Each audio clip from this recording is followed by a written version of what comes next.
Hello and welcome to Pandora Astrology's monthly horoscope for April of 2023. We are the astrologers of Pandora Astrology. I'm Jamie Kale Miller. I'm in Berkeley, California. And I'm Julia Mijas, and I'm in San Francisco, California. Okay, let's take a look at what's happening in April.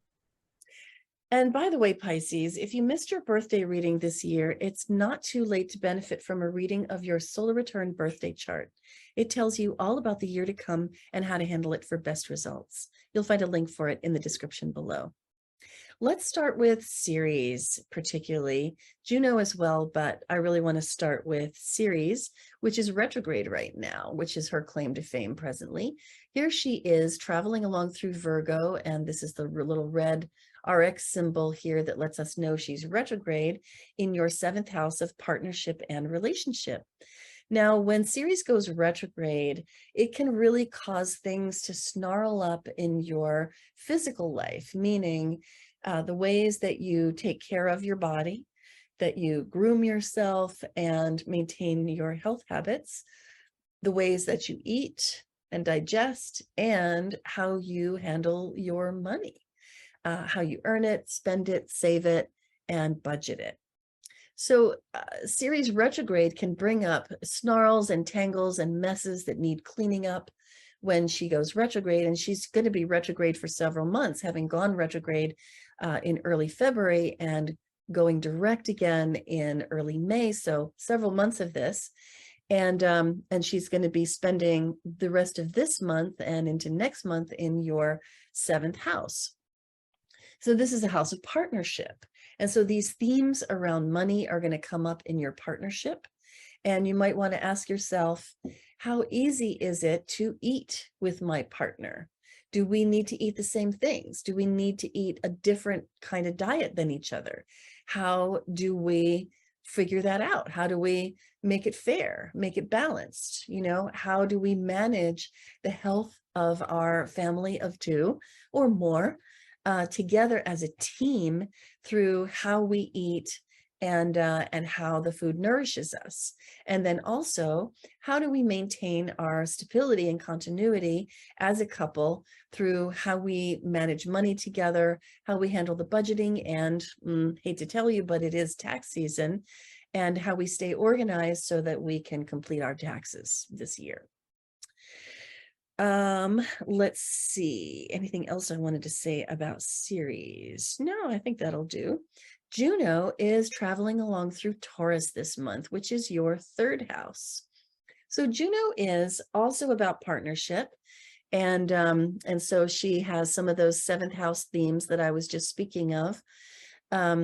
She is social, she is a networker, she is a matchmaker. She is also about partnership in committed form, which can mean contractual, and that can mean legal marriage. It can also mean business partnership. And really, Juno refers to long-term relationships of all stripes, whether contractual or not.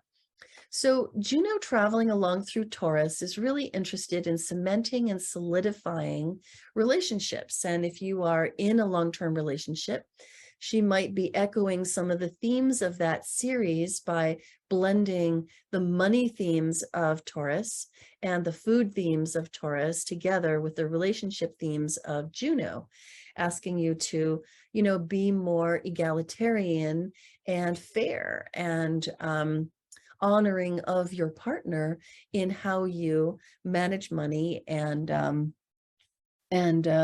manage eating and diet. However, this Juno is traveling through your 3rd house, which introduces another theme, and that's the theme of communication.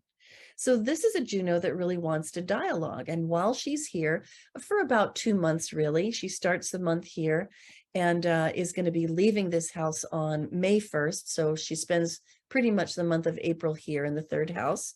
And this is a really good time to have conversations and dialogues and talk about stuff with your partner. And if ordinarily you are the strong silent type, or your partner is the strong silent type and doesn't talk very much about the relationship or even anything, this is a really good month to bring some things into the light of conversation. And I really, really recommend that. And because Juno is moving direct and fast, not retrograde, not slow, I think those conversations can go forward in a really good way. Hey, Julia, what is up with Mercury, Venus, and Mars for the Pisceans of the world? Well, this is going to be a very, very a Mercury retrograde season for the Pisces. That's really, really going to hit them in their communication. So I'll definitely start with Mercury first, because that is the planet that rules communication. And it starts the month in your second house of money, finance, and stuff, where your mind is really preoccupied with your money this month, maybe getting ready for tax season, going over your receipts and bookkeeping. Then by the third, Mercury enters your third house. And this is Mercury's house because both the planet and this house have a lot to do with communication. It represents writing and speaking. It's also a house of learning too. And then by the 21st, Mercury's going to go retrograde here. So Mercury retrogrades are usually times of miscommunications for us all. But like I said earlier, it's really, really going to hit you. It can also mean you have to go back over some writing that you've done and some learning that you've done as well. Maybe if you thought you grasped something at school, then you're like, oh, wait, have to go over this again. Then Venus, the planet that rules your relationships. She's also the planet of pleasure. She starts the month in your third house. So for the first 10 days, you can communicate a bit more diplomatically. You can also use your communication to communicate with others a bit more charmingly as well. It's also a nice transit for getting along well with your siblings and really enjoying your local community. Then by April 10th, Venus enters your fourth house. And this is a cozy house. You know, it represents your home, it represents your family. So it's a really, really good time for reaching out to your relatives and connecting with them a lot more, because Venus promises, more harmony in your relationships with the people you're related to. It's also a great time for not just enjoying your home, but doing things to make your home more beautiful. And, it's also, if you're in a relationship, you might just want to be a homebody with your partner for the rest of the month. And then finally, Mars, the planet of feistiness, wherever we have him, we're really driven, but we can also run into some conflict, is in your fifth house all month. This house rules your children. So this can be a time of just kind of dealing with their rough edges. Maybe a little bit more conflict with your kiddos. And since this is also the house of dating, you might be a little bit more impulsive if you're single at this time. Or maybe you get annoyed by people really quickly that you're dating too.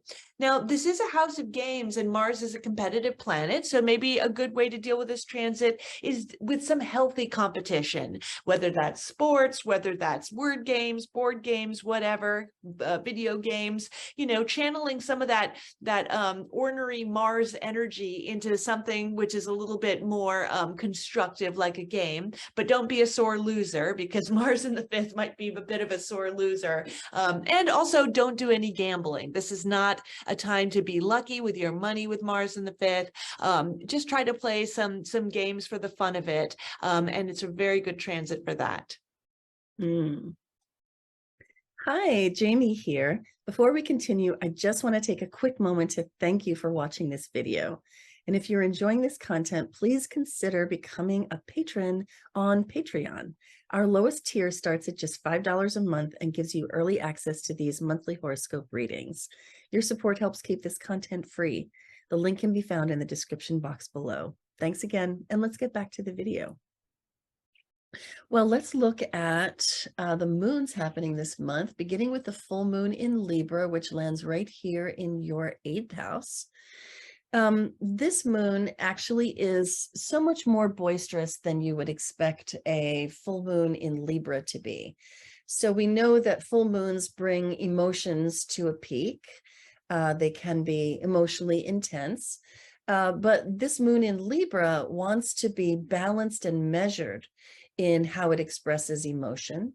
But it has to face off against the Sun, Chiron, and Jupiter, which are all here in Aries in your first house.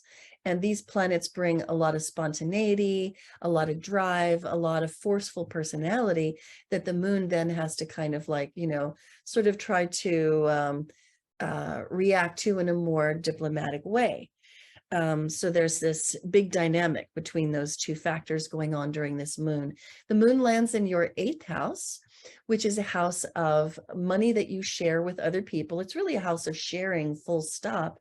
It's a house of intimate relating, which can mean sexual relating, or it can just mean emotionally intimate relating.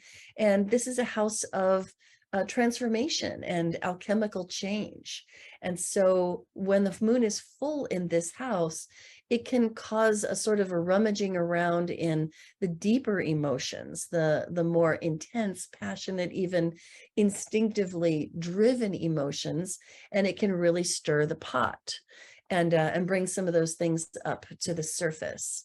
And so what you have to watch out for is that these action-taking planets over here in Aries in your 2nd house don't make you, overreact or too hastily or too spontaneously take actions that might impact you financially with your own money. And so I think the real caution of this moon for you, Pisces, is that this moon in the 8th house might pull you to place your trust in somebody. And I'm not even qualified to say whether that person or that institution that is asking you to invest is trustworthy or not. But I think that you're going to really have to use your spidey sense, because these fire planets over here want to do something about it. So this moon might be like, oh, I should really invest over here. And then these planets are like, yeah, where can I put my money? And so I think that the moon really needs to like slow down and think about that before leaping in. Then we have the 2nd moon of this month, which is a solar eclipse in Aries. And that is happening on the 19th, right here. If I can get it to click for me. Right here, we have a solar eclipse landing in your 2nd house. And eclipses are pretty intense. They're more intense moons. This is a new moon. New moons usually have to do with new beginnings. And there is a lot of the energy of birth around this moon, and a lot of the force of spring, because it's placed in Aries.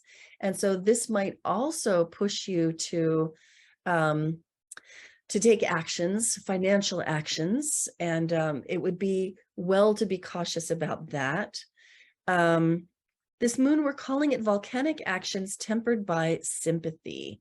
And there is a very, very helpful factor in the form of this Saturn traveling along through your 1st house, Pisces, and really bringing you, I want to say, like more self-control, along with perhaps a rather large dose of self-judgment than usual.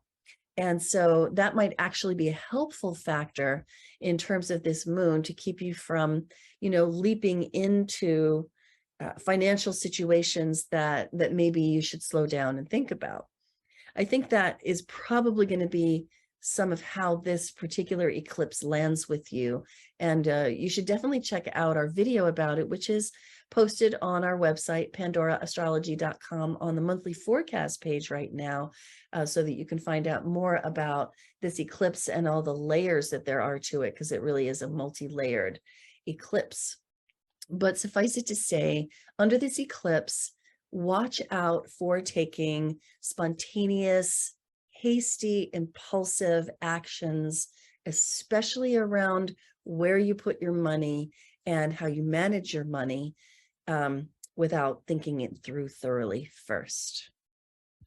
So the last thing I want to tell you about is the seasonal change, which happens on April 20th as the sun, which spent the beginning of the month here traveling through Aries and your second house, moves on into Taurus and your third house. And it's really reflective of how the whole beginning of this month is loaded with Aries placements, more even than you're seeing right here, which means that your second house is super lit up by all of these placements, putting a lot of the emphasis on your money and how you manage it, and your physical life and how you take care of your body and how you eat. And all of those very grounded concerns are up for you in the beginning of the month.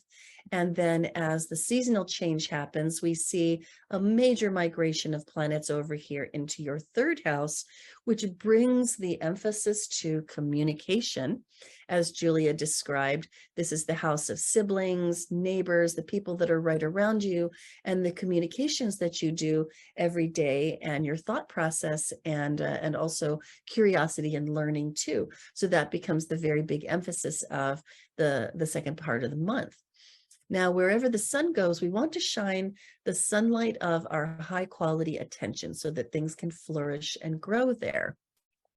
And so while the sun was in the second house, putting your high quality attention on your finances and your food is definitely the thing to do. But as it moves into the third house, it's time to bring your attention to communication, what you're hearing, what you're saying, how things are landing with the other person, whether the communication is going well. So it's kind of a meta transit, if you will, because focusing your attention on the form as well as the contents of the communication is really what wants to happen here.